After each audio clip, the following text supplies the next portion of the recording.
Now, in these essays from Rav Dessler, now page 179, under the heading of Pnimiyut v'Chitzoniyut, the inward development of character and the external means,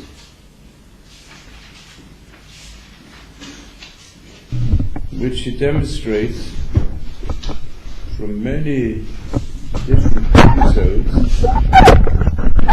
Let's just emphasize one of them, which is the development from Am Yisrael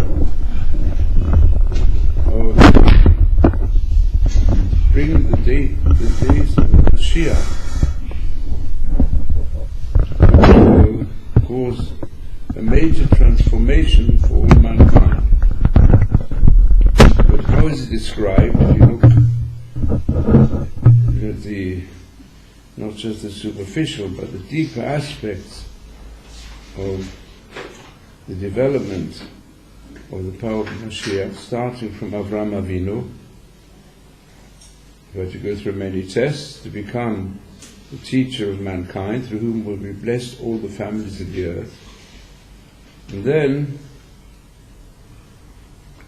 we find that the quality to transform the world is described through the lowest possible aspects of human behavior,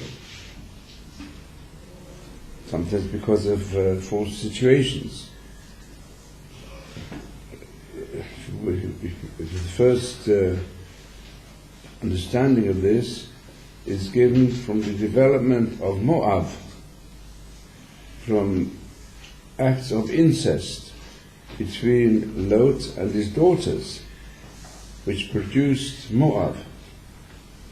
Then we have a little later, we have Yehuda and Tamar, which is also not entirely above board, to put it mildly. From Tamar there came Peretz. And then we find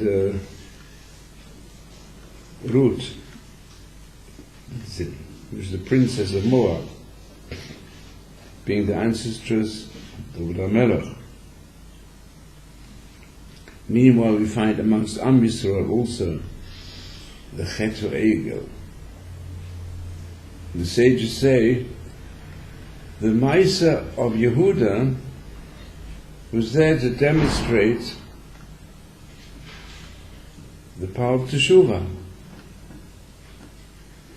and the Maisa of the Chet HaEgel was also to teach the power of Teshuvah. It means from the lowest you can reach the highest. And this we find then developing all the way through to David HaMelech himself, to Boaz and Ruth, and then to David and Bathsheba, which produced Shlomo, and so it goes on. I can put it this way: there's a halacha with regard to the Golus, the purpose of Golus, is also involved in this. It's called Yerida Tzorech Aliyah.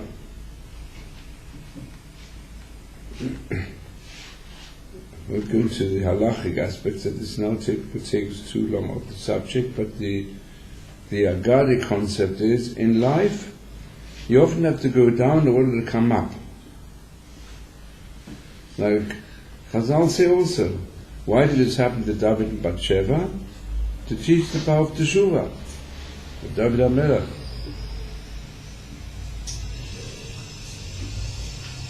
So I'd like to apply this to the situation today, because as we've already described frequently,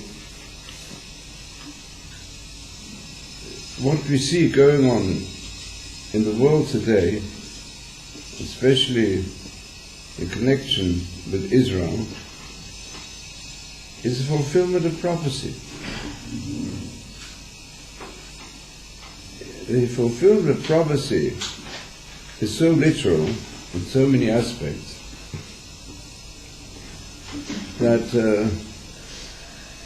it's certainly clear that the world is racing to self-destruction unless something of special nature occurs.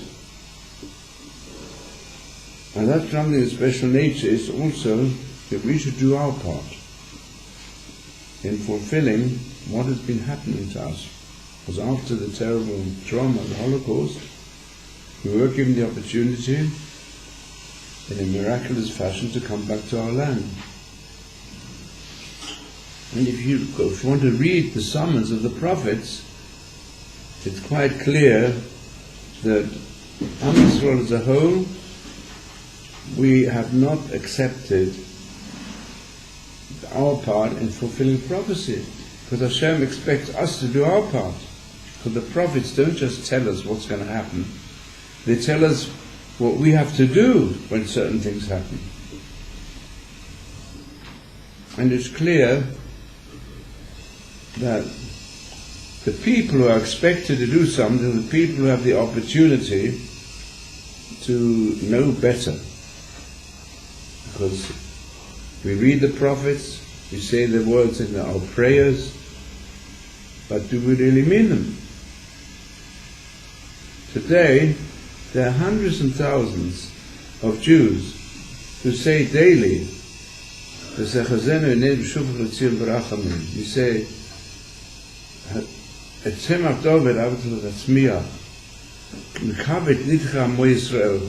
Hashem, please gather together all the cast off ones of Israel to our land. So, what about these hundreds and thousands of Jews who don't bother to come to live in our land? And specifically, what's happened recently, I think, it's a challenge given by Hashem. If, let us say, they would have come to Israel, and they were to come today to Israel, just let's say 200,000 Jews from abroad, and they will come to live here and to participate.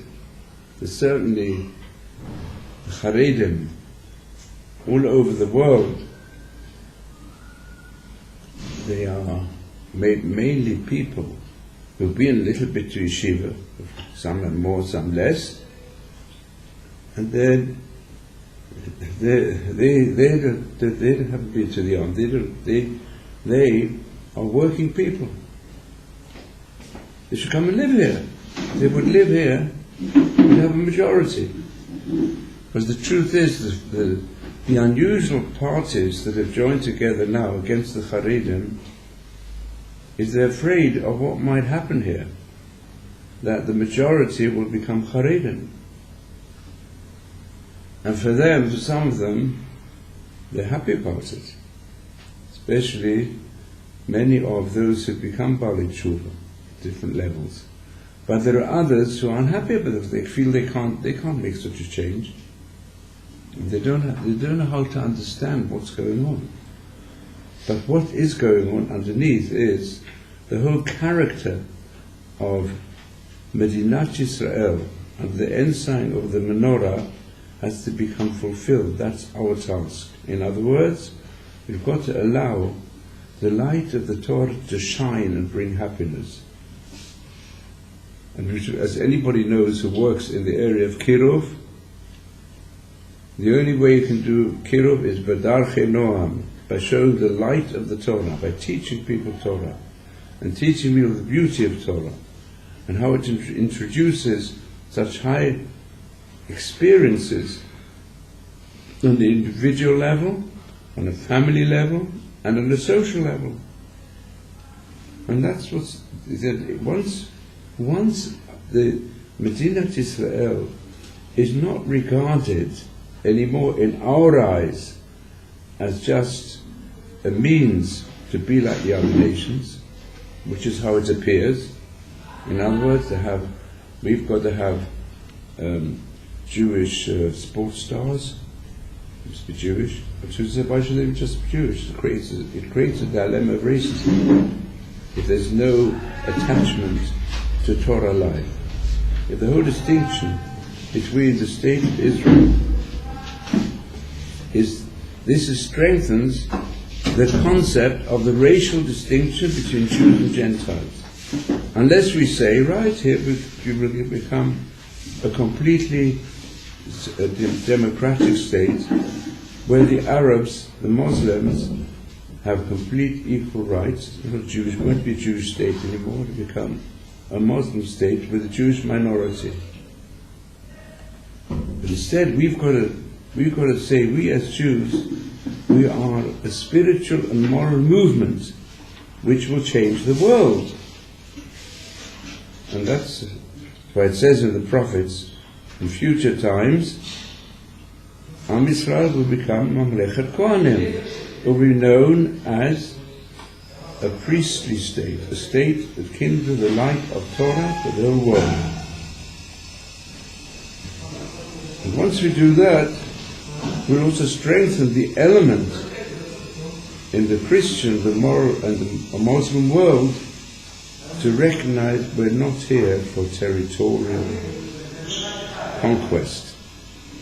We're here in order to fulfill a spiritual conquest. That's what we have to work for. And it comes through difficulties.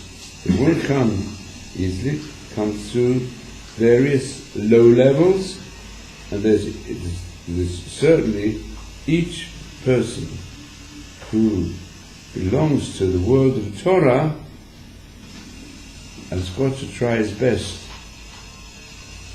to not allow labels to make a barrier between ourselves and fellow Jews, and between ourselves and the Gentiles, but instead we've got to work with the spiritual and moral closest to Hashem and to His Torah, and to spread it in a way of kindness,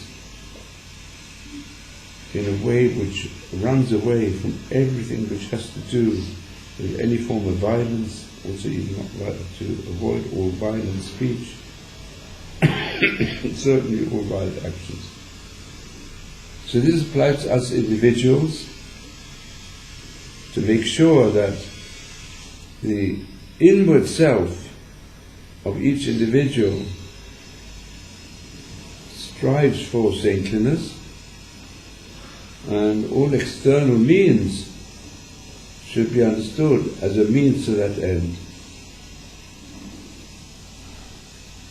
We have to use external actions and practices in order to change our character.